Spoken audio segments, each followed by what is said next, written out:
Oke, assalamualaikum warahmatullahi wabarakatuh. Salam sejahtera bagi kita semua.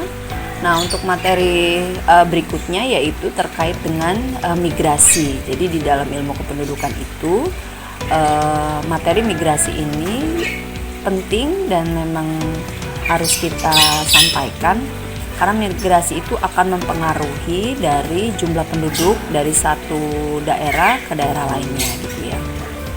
Yang pertama, jadi kalau migrasi itu sendiri kita sebut adalah perpindahan penduduk sebenarnya gitu.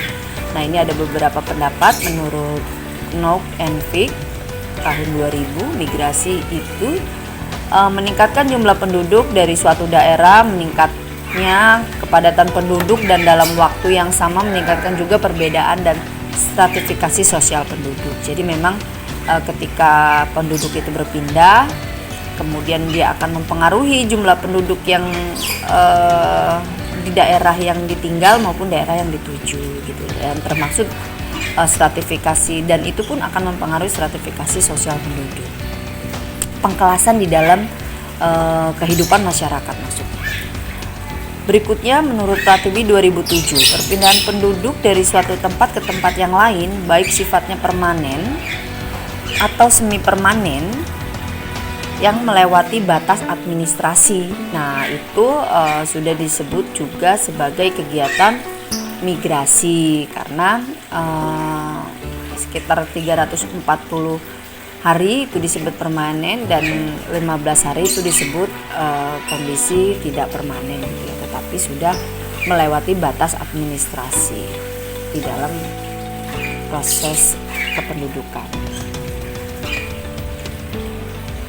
Kemudian menurut Lee, migrasi sebagai perubahan tempat tinggal secara permanen atau semi permanen tanpa mempermasalahkan dekat jauhnya perpindahan, mudah atau sulit, terpaksa atau sukarela, maupun dalam negeri ataupun luar negeri. Jadi dia perubahan secara permanen ataupun semi permanen. Biasanya semi permanen itu bisa saja dia sedang mengikuti pelatihan ataupun kegiatan-kegiatan yang lainnya yang memang mengharuskan dia harus bertinggal agak sedikit lama di dalam satu daerah tersebut karena memiliki tujuan tertentu.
Oke, kembali lagi saya Helvian Pika ingin melanjutkan materi perkuliahan terkait dengan dampak migrasi gitu ya. Kalau tadi kita sudah memberikan waktu untuk para mahasiswa menyelesaikan contoh soal yang sudah saya sampaikan, kemudian sudah kita bahas. Nah, ini sedikit lagi materi terkait dengan migrasi, yaitu dampak migrasi. Apa sih dampak positif dari kegiatan proses ataupun hal dari migrasi ini? Yaitu yang pertama adalah dampak positifnya adalah berkurangnya jumlah penduduk sehingga mengurangi jumlah pengangguran dari satu tempat itu ya gitu. Kemudian meningkatkan kesejahteraan keluarga di desa karena mendapatkan kiriman dari yang pergi, terutama dari yang sudah hidup layak. Kemudian yang ketiga, seimbangnya lapangan pekerjaan di desa dengan angkatan kerja yang tersisa karena banyak orang yang meninggalkan desa. Dampak negatifnya berkurangnya tenaga kerja muda di daerah. Kurangnya yang kedua adalah kurang kuatnya stabilitas keamanan karena hanya tinggal penduduk tua di daerah di suatu tempat tersebut, yaitu dalam konteks ini adalah desa. Kemudian semakin berkurangnya tenaga penggerak pembangunan di desa. Yang keempat, terbatasnya jumlah kaum intelektual di desa karena penduduk desa yang berhasil memperoleh pendidikan tinggi di kota pada umumnya enggan kembali ke desa. Nah, itu adalah dampak negatifnya. Dampak positif migrasi terhadap daerah yang dituju yaitu jumlah tenaga kerja bertambah. 2. Integrasi penduduk desa kota semakin tampak. Nah, dampak negatifnya terhadap daerah yang dituju semakin padatnya penduduk di wilayah tersebut. Kemudian banyaknya terdapat pemukiman kumuh karena terlalu padat ya. Kemudian lalu lintas jalan semakin padat. Yang keempat, lapangan pekerjaan semakin berkurang sehingga banyak dijumpai pengangguran tunawisma, tunasusila dan ini berdampak juga kepada tindak kejahatan meningkat. Kemudian yang kelima, terdapat kesenjangan ekonomi dalam kehidupan di dalam masyarakat gitu ya, karena udah terlalu padat jadi terlihat nih karena memang persaingannya ketat gitu ya, untuk mendapatkan pekerjaan juga ketat, jadi yang semakin makmur terlihat makmur gitu, yang semakin sulit terlihat sulit gitu. Kemudian usaha-usaha pemerintah dan dalam menanggulangi permasalahan akibat migrasi, ini dampak negatifnya juga karena masalah-masalah yang akan timbul itu adalah masalah-masalah sosial gitu ya. Ketika bicara masalah sosial maka akan ada tingkat kejahatan ya yang meningkat karena daripada dia